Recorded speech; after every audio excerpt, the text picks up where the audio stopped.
Picture this. It's the early 1970s, and you're hanging around a gym when suddenly, a 7 feet 1 inch giant walks in and casually mentions he can bench press 600 pounds. Not 500, not 550, 600 pounds. That giant was Wilt Chamberlain, and that outrageous claim has been echoing through sports bars, locker rooms, and internet forums for over half a century. But here's the thing about Wilt's legendary bench press story. It's become the perfect example of how athletic mythology gets born, grows, and eventually takes on a life of its own. So let's dive into this fascinating tale and try to separate the man from the myth. First, let's talk about who we're dealing with here. Wilt Chamberlain wasn't just tall. He was an absolute physical specimen who seemed to defy the laws of nature on a nightly basis. We're talking about a guy who averaged over 50 points per game for an entire NBA season, scored 100 points in a single game, and claimed to have slept with 20,000 women. Subtlety was never really Wilt's thing. Standing at 7 feet 1 inch and weighing anywhere from 250 to 300 pounds depending on the era, Wilt possessed a rare combination of size, speed, and athleticism that made him look like he was playing a different sport than everyone else on the court. He could run like a gazelle, jump out of the gym, and had hands that could palm a basketball like most of us hold a tennis ball. But here's what made Wilt truly unique. He was obsessed with being the best at everything. Basketball was just the beginning. The man was a legitimate track and field athlete in college, nearly made the Olympics in multiple events, and later in life became fascinated with volleyball, playing at a professional level well into his 40s. The 600-pound bench press claim didn't emerge randomly. According to various sources, including Wilt himself, this superhuman feat supposedly happened sometime in the early 1970s, after his playing career was winding down. The story goes that Wilt was training seriously with weights, something relatively uncommon for NBA players at the time, and working with Arnold Schwarzenegger and other bodybuilders in the famous Gold's Gym scene in Venice Beach. But let's put this number into perspective. In the early 1970s, the world record for bench press was around 500 pounds, held by serious powerlifters who dedicated their entire training regimens to maximizing this one lift. We're talking about guys who weighed 300 plus pounds, had incredibly specialized training, and had been perfecting their technique for years. Here's where things get interesting from a purely biomechanical standpoint. Could a 7 feet 1 inch athlete theoretically bench press 600 pounds? On one hand, Wilt had some serious advantages. His sheer size meant he had more muscle mass to work with than shorter athletes. His hands were enormous, giving him potentially better grip strength. And by all accounts, he was naturally strong as an ox. Teammates regularly told stories about Wilt's casual displays of strength that left everyone speechless. But here's the problem. Being tall is actually a disadvantage for bench pressing.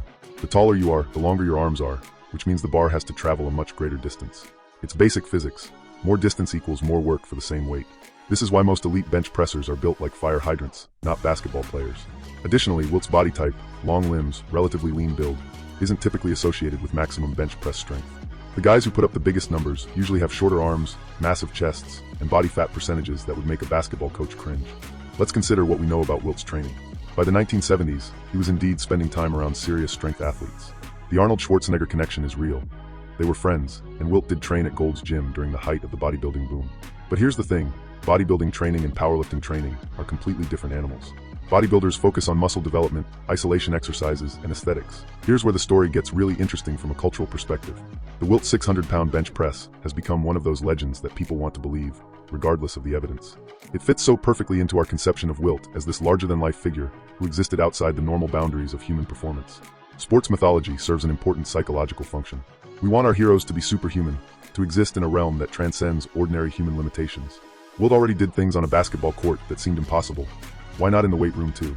The most likely scenario, Wilt probably was incredibly strong, perhaps capable of bench pressing in the 400 to 500 pound range, which would have been genuinely impressive for a basketball player of that era. Over time, through the magic of storytelling and Wilt's own tendency toward embellishment, 450 became 500, 500 became 550, and eventually, we arrived at the mythical 600. This isn't necessarily about lying, it's about how stories evolve. Each retelling adds a little something, memories fade and get reconstructed, and eventually, the legend becomes more compelling than the reality. Whether or not Wilt actually bench pressed 600 pounds misses the larger point. The man was genuinely one of the most remarkable athletes in human history.